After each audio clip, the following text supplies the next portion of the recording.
Bonjour, j'ai ici pour actualité-dvd.com. Je vous parle du Blu-ray de The Vanishing en Criterion ou Spolos en version originale. Le film de Georges Sluizer est distribué par Phase 4 Films et met en vedette Ken Bervoets, Bernard-Pierre Donadieu et Johanna der Stieg. Sorti en magasin le 28 octobre 2014. Un homme perd son ami de cœur dans une station-service pendant des vacances en France. La disparition est aussi subite qu'incompréhensible et les indices ne mènent nulle part. Plusieurs années après, l'homme n'a pas pu oublier cet événement et continue à chercher la disparue jusqu'à ce que quelqu'un le contacte et prétende être le kidnappeur.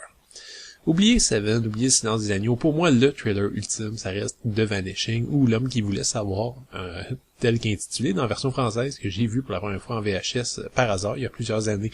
Je vais vous dire quelque chose tout de suite et avis aux amateurs du genre qui ont été attirés par la réputation prestigieuse du film, vous risquez d'être déçus.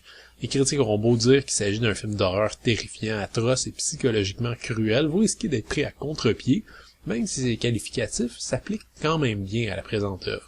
C'est que le film de Georges Sluizer est d'une simplicité confondante, d'une telle évidence dans sa mise en scène et son déroulement que presque aucune scène ne surprend vraiment. Tout est filmé de façon terre à terre, comme si on voulait simplement nous décrire un récit standard. Et étrangement, pour un film qui se fonde sur la curiosité et le mystère, on nous présente tout de front, sans aucun phare. Et vous attendez pas non plus à de la violence sanglante ou des scènes de torture, l'oppression vient plutôt d'un niveau philosophique, moral. Et donc, sur le coup, à mon avis, vous allez vous dire, c'est tout. C'est en tout cas ce que je m'étais dit lorsque j'avais vu pour la première fois étant plus jeune. Mais c'est lorsque le film se termine que l'impact de l'œuvre débute, alors que Seven ou Silence des agneaux, pour ne nommer que ceux-là, arrivent à choquer pendant le film. The Vanishing reste avec nous, se taille une petite place dans votre cerveau et il reste.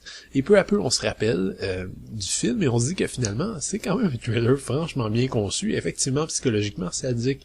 À ce titre, on n'est pas étonné d'apprendre que Stanley Kubrick était un des plus grands fans de l'œuvre et qui considérait son Shining comme un jeu d'enfant à côté.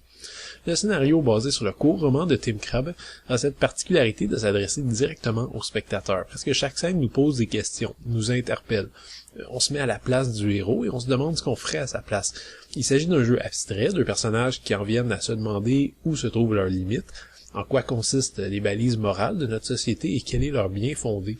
Mais en même temps, au premier degré, le scénario est quand même d'une telle rigueur quasi géométrique, à ce point épuré de toute fioriture qu'on a presque l'impression de se faire raconter une légende urbaine, un conte archétypal moderne. On trouve là-dedans un fond universel qui vient de cette simplicité même et qui est finalement vraiment impressionnant. Même si Ken Bervoets est solide, on se rappelle davantage bien sûr de la performance de Bernard-Pierre Donadieu, glaçant, facilement un des meilleurs méchants du 7e art. C'est un brave homme, un bon père de famille, d'un milieu aisé, qui passe parfaitement inaperçu dans la rue. Le psychopathe est un être normal, un être humain, conscient de ses problèmes psychologiques, mais fasciné par le fait de les confronter. Et il est terriblement imparfait. C'est pas un savant fou, un Machiavel absurde comme on en voit régulièrement au cinéma ou à la télé, comme dans The Following récemment. Il rate son coup à plusieurs reprises, fait des essais et beaucoup d'erreurs, et désespère. Bref, j'aurais beaucoup de difficultés à trouver un défaut dans ce film, mis à part la musique qui a quand même pris quelques rides par moment. Mais c'est un film qui prend du temps à apprécier.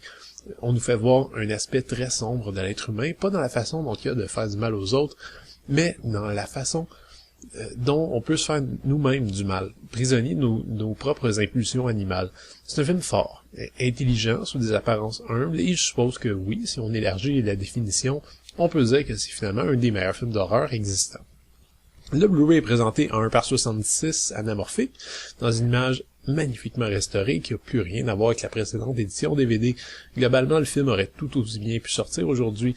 Côté audio, c'est un peu moins spectaculaire, même si on respecte l'origine, c'est une seule piste 1.0 mono non compressée en français et hollandais avec sous-titres optionnels anglais.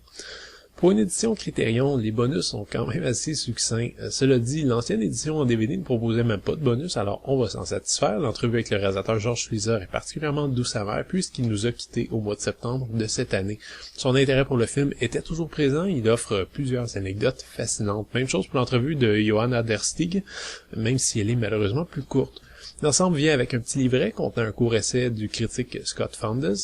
Dernière note à propos de la nouvelle couverture, très conceptuelle, qui présente un nuage de points qui forme l'image de la disparue lorsqu'on la regarde de loin. C'est intéressant, je comprends l'idée, mais à choisir, je préfère quand même la couverture plus glauque de l'édition DVD originale. Fallait bien que je trouve quelque chose à reprocher à l'édition. Je le répète, vous aurez sans doute pas des sueurs froides en regardant The Vanishing, c'est un petit film très simple qui va droit au but. Mais le fait que le film soit aussi simple, tout en offrant une structure non linéaire aussi émotionnellement puissante et des réflexions aussi profondes sur nos instincts et nos contraintes sociales, c'est vraiment hallucinant. Et c'est quelque chose dont je me suis pas rendu compte sur le coup la première fois. Accessoirement, The Vanishing offre également son lot de scènes dérangeantes qui vont rester avec vous pour longtemps. L'édition Criterion est techniquement impeccable, alors on pardonnera la petite quantité de bonus. C'était Gilles, merci, bon visionnement.